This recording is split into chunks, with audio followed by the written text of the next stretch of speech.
Hi guys, gusto ko sana i-share sa inyo yung everyday routine namin as a working mom bilang OFW. Lagi kaming sabay gumising ni RJ. Tapos maglalambing, tapos unat-unat, ganyan.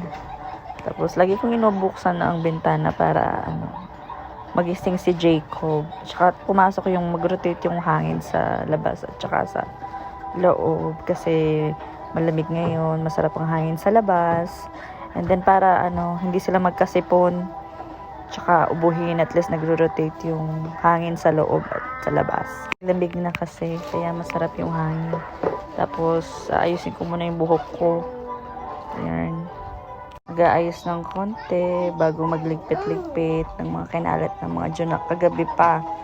Kasi pagdating ko, napakakalat ng bahay. Pero hindi ko na muna lilinis kasi pagod ako. So, upo-upo lang ako tapos kumain. Tapos nanood-nood lang. Hinayaan ko muna yung mga kalat. Tapos para sa umaga ko na lang sila liligpitin. Hindi naman sa sobrang kalat, pero yung mga laruan laging nakakalat yan. Tapos sasabihin ni RJ, si Jacob nagkalat, kahit si RJ din ang nagkakalat. Pero kahit magligpit ako ng magligpit, ikakalat pa rin nila. Tapos liligpitin ko na naman ulit. Tapos kakalat din naman nila. Yung paulit-ulit na everyday lang. Tinatambak ko dyan yung mga laruan nila para kung gusto nila talagang ikalat. At least mabilis lang naman ibalik dyan. Wala rin naman kaming time na maglinis-linis talaga ng bongga. Tapos kung magligpit-ligpit, magpiprito na ako ng itlog. Actually, meron kaming sobrang ulam na corned beef, tapos ihahalo ko lang dyan sa may itlog, tapos ipiprito ko lang. Pero nagluluto naman ang asawa ko ng ulam everyday. Pero pag nagkulangan kami ng ulam or hindi siya nakapagluto, nagpiprito-pirito lang ako. Hindi talaga ako.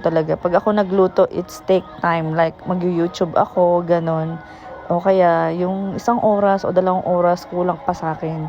Pero yan, nagpiprito-prito lang naman ako ng itlog or hotdog. Ang kaya kong iprito, yung mga ganyan, yung maling-maling, ganyan. Hindi naman ako expert sa pagluluto talaga. Kagabi nilang ulam yan, tapos pinarito ko lang, hinalo ko lang dyan sa egg. Tapos, huhugasin ko na rin yung mga pinagkalatan namin. Ayan, tapos na ang itlog with corned beef. Ayan, si RJ, niyayaya ko na siyang kumain. Kakain mo na siya, tapos wawalis-walis ako, ganun. Tapos magbabacuum after that.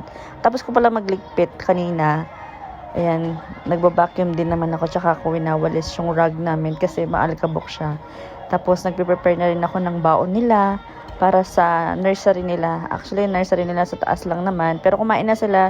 Pero just in case magutom sila, at least meron pa silang kakainin na baon as a merienda. Parang almusal lang namin yan. Yung kinain nila, tapos ayan yung lunch nila. Parang dinner, lunch, lahat na, sama-sama na. Tapos kung gawin lahat, magkakape-kape ako. Tapos, ayan, kape lang ako. Black coffee lang ako, hindi ako nag-creamer. Tapos upo na ako dyan. Tapos subo-subuan ko lang si Jacob at saka si RJ. Sumusubo na rin ako, pero hindi talaga ako totally kumakain. Tapos after nun, maliligo na sila. Liliguan ko muna sila sa bathtub. Yan, papaglaruin ko ng mga 30 minutes. Niliguan, tapos maglalaro-laro sila dyan, mag-bubbles muna para may bonding din naman kaming mag-iina. Tuwang-tuwa sila sa bubbles, ayan, kaya binabubbles ko muna yung bathtub bago ako maligo. Pero katapos nilang maligo, ako naman yung maliligo. Ayan, toothbrush ko sila, bubbles. Kahit papano, kahit isang araw may bonding, tapos bibihisan ko na sila bago ako magbihis. Napakalikot na lang bihisan, kaya nahihirapan din naman ako. Ubus-ubus ang 1 oras, 2 oras sa pag-aayos sa kanila. So, kailangan talagang 1-2 oras preparation.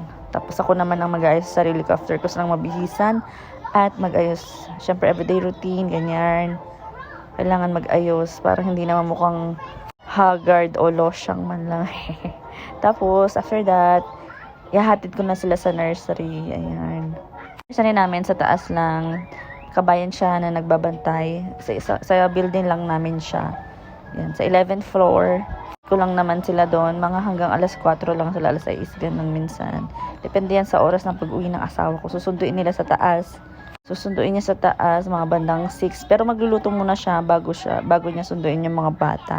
Nagmamadali pa nga sila dyan. Nauna pa sila sa akin, di ako inintay. Ayan.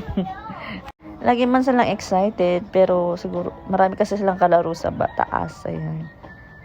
Tapos maraming mga bata, gano'n. Lagi silang excited sa pagpunta dyan sa nursery, sa bantayan ng mga bata. Ayan. Inatid ko na sila sa 11th floor. And then, tapos, magmamadali na ako dyan, bababa.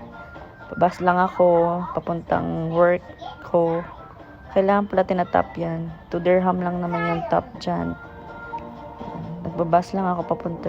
Pa-video-video pa ako dyan, pero may kakilala ako dyan. Nahiya ako sa mag-video. Ayan. Isang ano lang, 30 minutes lang naman ang biyahe papunta sa amin hanggang sa work ko. Nagbabas lang naman ako. 2 dirham lang naman ang bayad.